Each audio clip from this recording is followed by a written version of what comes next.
bipartisan solutions. What is not acceptable is inaction.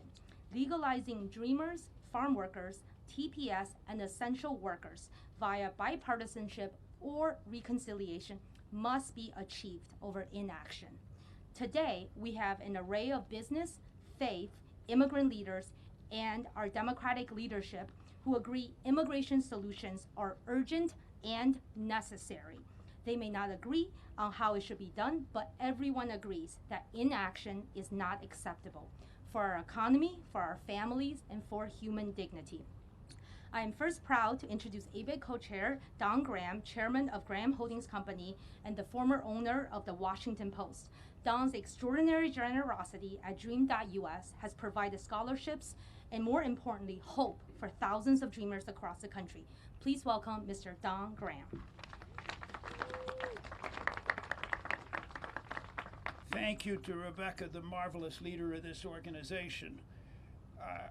I want to thank Senator Durbin, whom every dreamer in the United States knows to be their unfailing champion. Thank you, Senator. We are here because of a crisis that forces us to ask Congress for action. I am here as a business person, as Rebecca said. I know no business leaders who do not agree with the cause of the DREAM Act. But this is not primarily a business matter. Senator Durbin is here, Senator Schumer will be here shortly, but this is not a partisan matter. We have with us a prince of the church, Cardinal Gregory, but this is not a sectarian matter. It is not a Catholic or a Protestant matter, but the Cardinal is in daily consultation with the Lord, and I believe has his advice. What we are talking about today is a matter of justice. This is a matter of fair treatment of others. It is, above all, a moral matter. A child comes here very young because her parents brought her. She grows up believing she's an American like her classmates, and then one day in high school she learns the truth. She is undocumented and, unlike every other classmate, will not get the help our government provides to go to school. If she wants to be a doctor, no one will make her a loan. If she wants to work, obstacles will spring up in her path. And there is nothing a dreamer can do about it. There is no form she can fill out, no line she can get in, no service she can perform. We are all here because we love our country.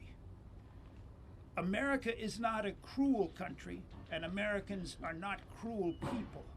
But what we are doing to the dreamers is cruel and it is wrong, made much more so by the court decision in Texas last week abolishing DACA.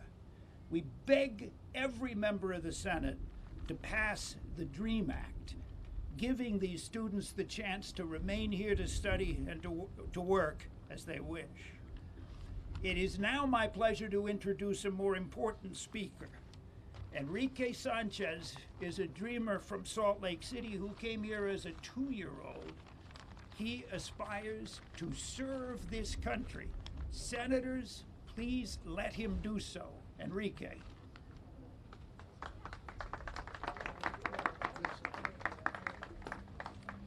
Good afternoon. Thank you all for being here, and thank you for the platform today.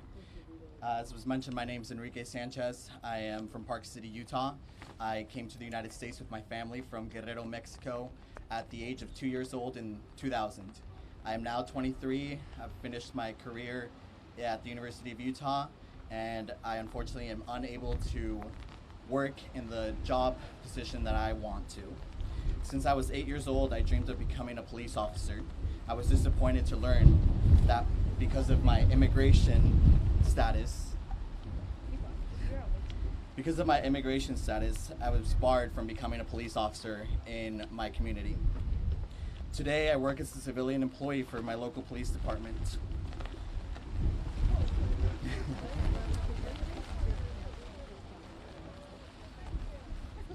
The DREAM Act and other immigration reforms bill that are currently in Congress right now could remove barriers that stand in my way of achieving my dreams. DACA has provided myself and several other thousand young adults opportunities to continue higher education and contribute to this country, our country.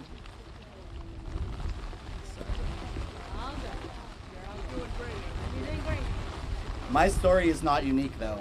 Every day across this country, nearly 2 million young people with and without DACA are denied opportunities to contribute and protect our communities, economy, and country. DACA recipients are in all 50 states. We are your friends, we are your neighbors, we are your coworkers, and your classmates. With the recent Texas court decision to end DACA, we need a permanent solution now.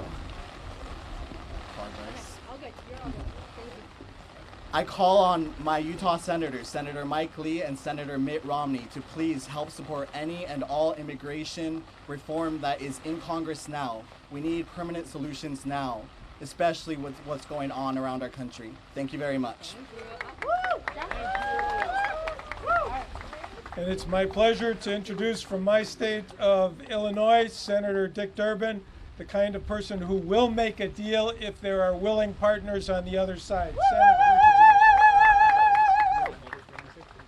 Thank you very much, Josh. I'll be very brief. 20 years ago, I introduced the DREAM Act. In the 20-year period of time, I've learned a lot about the Senate.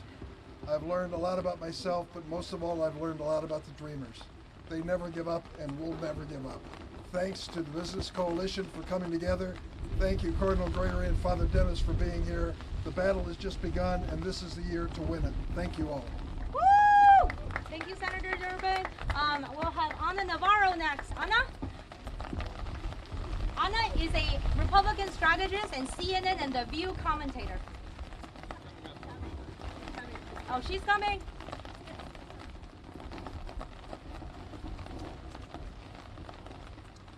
And Leader Schumer is on his way. And I'm wearing a jacket on my head. I'm gonna make this quick. This is the first time I'm back in Congress doing a press conference like this since 1997 when we passed NACADA. It was so long ago that Lindsey Graham was pro-immigration. That's how old I've gotten doing this. Look, this is very simple.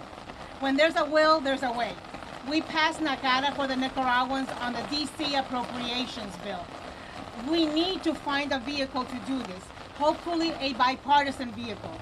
But whether it is reconciliation, whether it is a bill, whether it is a Tesla or a Mack truck, we need to find a vehicle because it's too damn long that we have held these young people hostage for political purposes.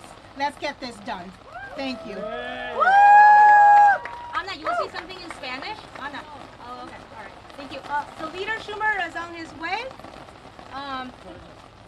And the Cardinal as well. Right now. Okay. Father Dennis? Okay. We'll have the Cardinal Wilton Gregory will speak next, followed by Leader Schumer.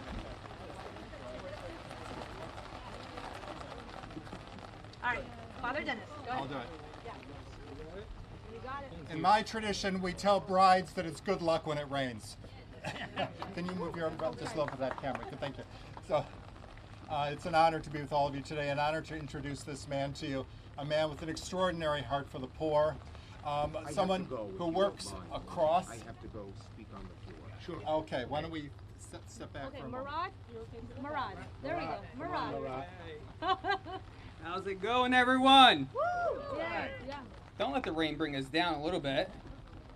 Rain is good luck. Go quick. My name is Murad Awad. I'm the Executive Director of the New York Immigration Coalition. We are the oldest and largest immigrant rights organization in the U.S. We are here to stand in solidarity with all the organizations here and with Senator Schumer, Durbin, and others who are here to demand legalization. We demand it one way or the other, through bipartisanship or through reconciliation. We cannot leave dreamers, TPS recipients, essential workers, and farm workers out in the shadows anymore. We need to, if they were essential during the pandemic, they are essential to our country. And without further ado, join me in welcoming a son of Brooklyn, someone who is sorry about that. Join me in welcoming Senator Chuck Schumer. Thank you, everybody. And I apologize for going in and going out. I have to be on the floor. We have that very important bill. No more rain. We have that very important bill coming up right now. So I want to say to this, thank you, Murad. I want to thank all who came down from New York, our New York coalition. I want to thank everyone here. Let me say this. It is time to finally reform our broken immigration system and provide a pathway to citizenship to millions of hardworking immigrants. The Democratic Senate will vigorously pursue comprehensive immigration reform. We Democrats understand the urgent need. Support immigrant families, especially in a year when so many were on the front lines of recovery of the pandemic. The farm workers who showed up every day wearing a mask in scorching heat to grow and harvest our food. The grocery store workers and delivery truck workers and meat packers and warehouse workers and healthcare workers who risked their lives to ensure American families could stock their pantries and get proper health care. And we need this for humanity. We need this for temporary humanity protections, TPS, of people who escape violence in their home country and just want to become Americans and have a new life in this country. And the thousands of dreamers who have called no other place but America home are now active, important, and vital participants in our society. Dreamers are often receiving one or more advanced degrees, starting businesses, contributing to our economy, serving in the military. So when I heard that court decision on DACA, that vicious, brutal court decision on DACA, I was furious. I was frustrated. Another slap in the face to my 26,000 DACA recipients in New York and the 600,000 nationwide, not to mention thousands of others who were caught up in the bureaucratic mess left by the Trump administration when Biden was starting to clean up. We cannot, must not, will not let the future of these DACA recipients hang in the balance. So rest assured, my friends, we are going to do everything we can to provide a pathway to citizenship for the Dreamers and many others. And you know why we're going to do it? We love America, and immigrants are great for America. Thank you, everybody. Thank you so much, Leader. And a metaphor. God is shining upon us. It became sunny. Just as we had rainy days with Trump, we're now going to have sunny days with the new Democratic administration. Thank you. Hey, great to see you. Thanks for the good work. Good afternoon. My name is Father Dennis Holtschneider. I have the honor of leading the nation's association of its Catholic universities. But it's my special honor today to introduce your next speaker. It is considered an honor when a city or a district is given a cardinal by the Catholic Church. But in this pontificate, it's also an honor for the individual because it's well known that Pope Francis picks people that carry his convictions and his commitments, and especially a love for those with no countries and which find themselves stymied by borders. And so it is my honor to present a man to you of great heart who works across both sides of the aisle and cares deeply about these people, Cardinal Wilton Gregory. Thank you, Father Dennis. Today we come together for an opportunity, the opportunity to fix our broken immigration system. Our opportunity is found in our shared humanity and our shared dignity and respect for our neighbors. As Americans, we are a nation of immigrants, whether we were born here, brought here, or find ourselves making the United States home due to circumstances beyond our control. Together with my brother Catholic bishops, the Catholic Church has repeatedly expressed tremendous concern for families divided by our current broken immigration system. For we know that strong and united families are the building blocks of our society, and our society can only flourish if families are given the opportunity to flourish. This includes immigrants and mixed status families who deserve to be treated with justice and charity. As Catholics and Americans of various faith traditions, like many of our own family members who made a new life here after finding themselves on these American shores many decades ago, we too are called to demonstrate kindness and a spirit of welcome to our migrant and refugee sisters and brothers who are greatly contributing to our society through work and service. We are particularly grateful after this last year and a half of pandemic for their dedication and service to this country in positions classified as essential work, healthcare, and military service. Catholic social teaching upholds the principle that every person has the right to live in his or her own homeland, in security and dignity, with opportunities for work. However, when the loss of these rights forces individuals to migrate to other lands, we must welcome them, protect them, and generously share our abundance with them.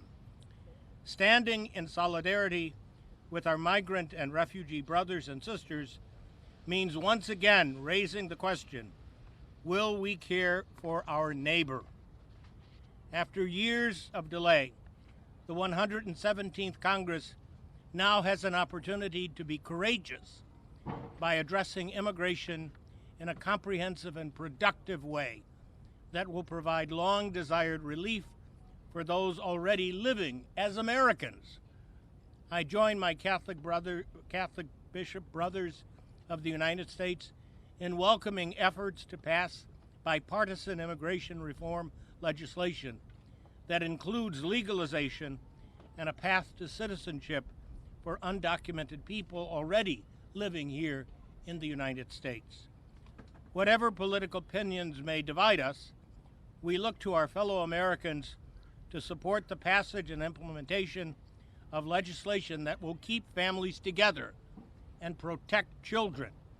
I urge your full support for enactment this year of immigration reform legislation that would allow Dreamers, TPS, and DED holders, seasonal agricultural workers, and other undocumented essential workers to integrate as fully recognized members of our society, whether through the enactment of a standalone legislation or a broader legislative package. Let us remember to care for our neighbor and demonstrate charity in all areas of our life. God bless each and every one of you, and God bless the United States of America.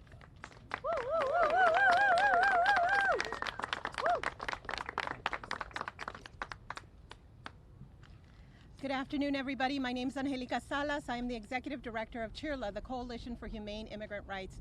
We're one of this country's largest immigrant rights organizations, and I represent the great state of California, where 25% of its population is undocumented, or 25% of this nation's undocumented workers live in our state. Half the children of my state have an immigrant parent. I am here because I have been here year after year for the last 25 years, and that is we need a path to citizenship, and we need immigration reform, and we need it now. We desperately need it now. You talk about immigrants, that we live in the shadows, that we're invisible. We don't live in the shadows. We live in plain sight. We live with you. We live in your neighborhoods. We are visible in your neighborhoods. Our children play together. We don't live in the shadows. We live unprotected. We don't have the protection of health care. We don't have the protection for our families, to keep our families together. During this pandemic, immigrants put forward everything they could to save our families, to save this nation and move it forward. And so we are here demanding that action happen now. It has to happen now. It is what is right for our nation. It is what is right for our immigrant community. Y brevemente en español, lo que quiero decir es que vamos a estar aquí en Washington, D.C. año tras año, pero este año tenemos que tener una solución. Hablan de nuestra comunidad, que nuestra comunidad es invisible, que nuestra comunidad vive en las sombras, pero no, nosotros estamos ahí con ustedes, estamos en las vecindades, estamos ahí con ustedes trabajando, asegurando que esta nación salga adelante. Ha pasado mucho tiempo, esto tiene que cambiar. Queremos una reforma migratoria este año y un camino a la ciudadanía. No más excusas, tiene que ocurrir hoy. With that said, it is my pleasure to introduce a great friend and a leader from the United States Farm Workers, Arturo Rodriguez, who this morning testified in front of the Senate Judiciary Committee hearing entitled Immigrant Farm Workers Are Essential to Feeding America. Thank you.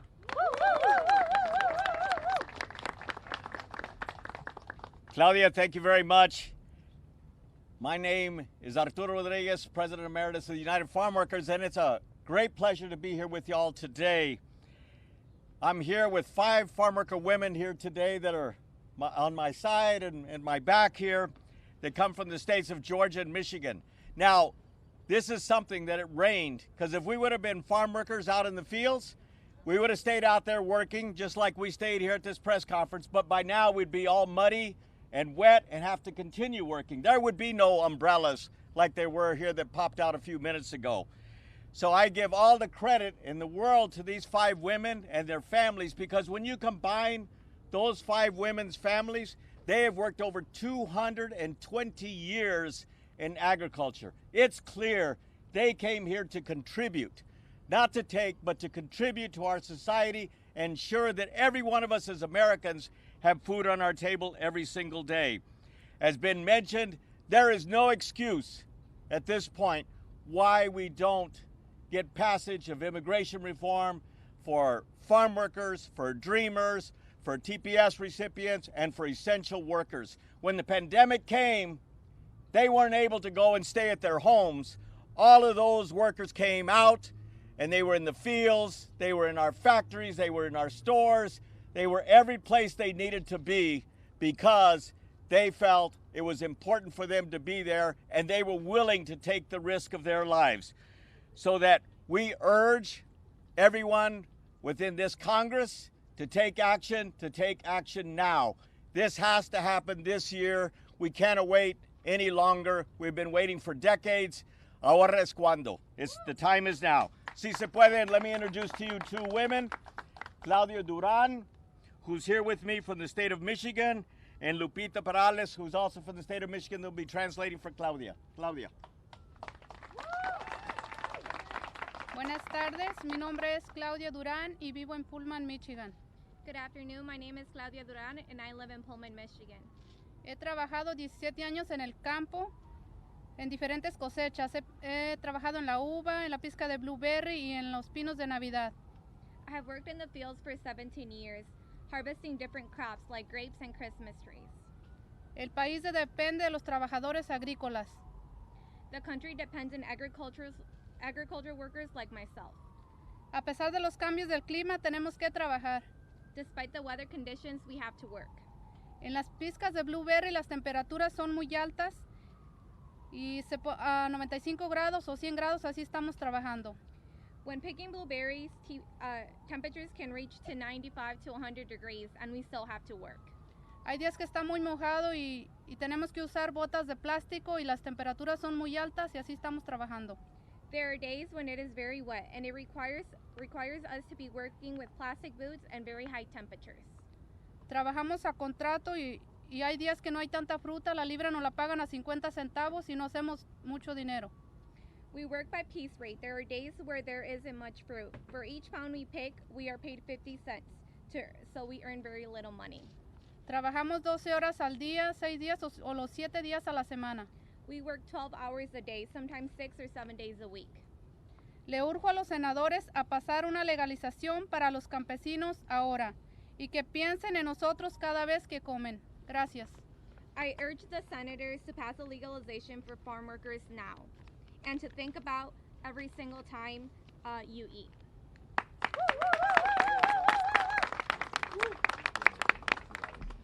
Thank you so much. Good afternoon. My name is Juan Carlos Cerda. I'm a DACA recipient, the Texas State Director and the Deputy Director of Organizing for ABIC, and it is my pleasure to introduce you to Shay Myers, the owner of Hawaii Produce. Shay? Thank you.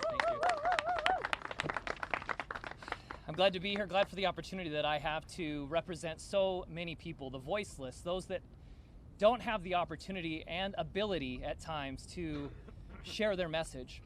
The people who pick our fruits and vegetables too often, inclusive of the farmers, are invisible. Our food shows up on the shelf at the grocery store when we go there. And we don't think of the effort, the time, and the sweat that's needed to get that fruit there. And I hope that I can help shed some light on that at this time. This year on our asparagus farm, we lost 100% of our profit for the year. And the reason that happened is because of delays with H-2A workers, agriculture guest workers that were supposed to be crossing the border. They arrived 90 days late. I don't think anyone in your garden, if you went out 90 days after it was supposed to be ready, would have anything left, and either did we. So because of that, I went online and shared a story that went fairly viral and picked up a lot of attention. And we invited people to come and experience what it's like to pick asparagus and take that asparagus home with them so that they would have that to use and not waste it. That experience was valuable on many fronts. First of all, people were able to see how important agricultural workers are. Number two, they were able to see the work that it took to cut that asparagus so that they could take it home. We lost nearly 300,000 pounds of asparagus that day, but I think it was worth every penny that we lost in lessons learned. And I don't want that lesson to be lost today. Action needs to be taken. Agricultural workers need access to a path to citizenship. These people are providing food for all of us on a daily basis. They're friends, they're family, and they're important. And I want to share my voice and stand up for them today. And I hope that the Senate will take this action and they will do what they should and stop delaying something that should have been fixed decades ago. Since I was a child in school with Latinos, they talked about the challenges and the fear that they had with their family, of deportation, and of their status, their legal status in this country. And since then, and that was more than 20 years ago, since then, nothing significant has been done. Now is the time for action. Thank you. Good afternoon, everyone. Craig Regelbrug. I'm with the American Horticulture Industry Association. I'm a man of few words because Rebecca demands it.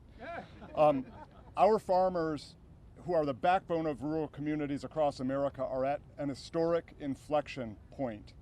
They are facing opportunities, technology, and innovation. They are facing immense threats and challenges.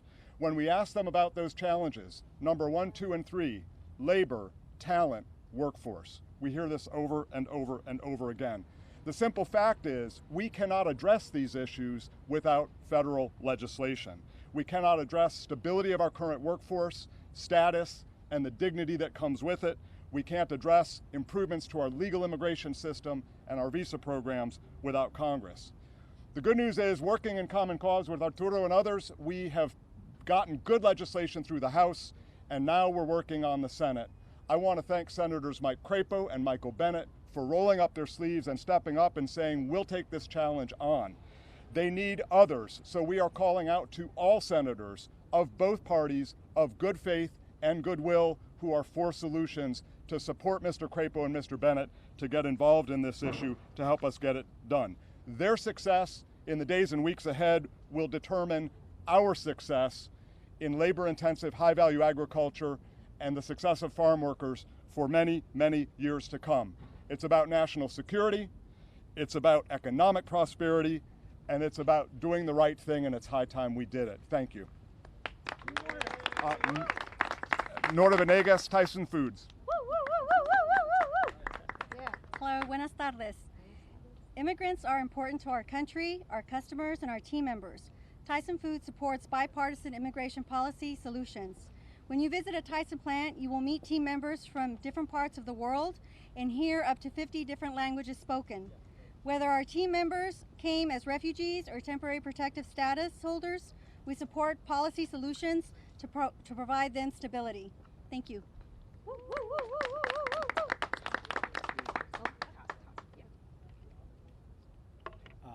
My name's Todd Schulte. I'm the president of Forward.us.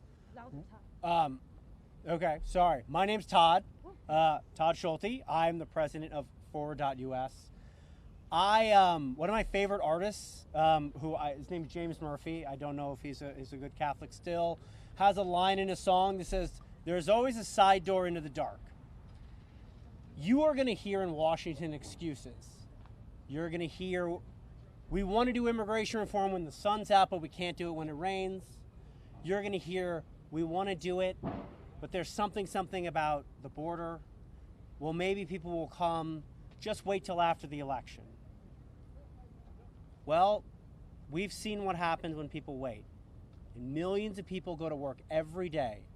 Millions of undocumented immigrants who know that every day they may not make it home because of the threat of deportation. Whether they're dreamers, TPS holders, farm workers, fathers, mothers, essential workers, we're all in none of those things. And this is it. And anybody who tells you there's a better time to do it is wrong. This is it. And I think what you see here today is a broad coalition of people who are saying this has to happen. We were thrilled to see that the American public, to the tune of 3/4 of the American public, including a majority of Republicans, support this. We were thrilled to see Democrats include this in their budget resolution. And I'm thrilled to be here today with so many people from so many walks of life. It's my honor. I get to introduce Dr. Jane Fernandez. She was a founder of the President's Alliance, and I cannot tell you how important it was to have educators and university and college presidents coming here. She has been a tremendous advocate for undocumented youth and bringing such a new and powerful constituency to bear. So thank you all for being here, and over to you. Okay, I'm here today. I'm representing the steering committee of the President's Alliance on Higher Education and Immigration, which is comprised of about 500 or maybe more than 500 college and university presidents and chancellors across 43 states. We as a group are as committed as we ever have been to securing a permanent legislative roadmap to citizenship for our nation's dreamers, and we consider the matter quite urgent. Particularly in light of last week's decision, we call upon the Senate to move forward immediately on legislation for dreamers, either through a bipartisan framework, through budget reconciliation, or through another method that gets the job done. Even before last week's decision, Dreamers and DACA recipients, especially the 181,000 DACA eligible students enrolled in colleges across this country, including my own, deserve a roadmap to citizenship that would allow these aspiring Americans to obtain permanent status. As a college president, I have witnessed the immense, truly amazing contributions of Dreamers on my campus. They are absolutely among the very best students that my college has. They succeed in overall GPA and rate of graduation at a higher level than our American citizens. Permanent status is absolutely critical to ensure that our students and alumni are able to enter and thrive in their desired career fields. The time to act is now, and we call upon Congress at long last to finally move forward on permanent protections for these bright and talented aspiring Americans. Thank you very much, President Fernandez. Thank you to all of our speakers, Majority Leader Chuck Schumer, Majority Whip Dick Durbin, and this concludes our Cardinal Wilton Gregory. And this concludes our press conference, and I believe our speakers will be available for interviews. Thank you very much.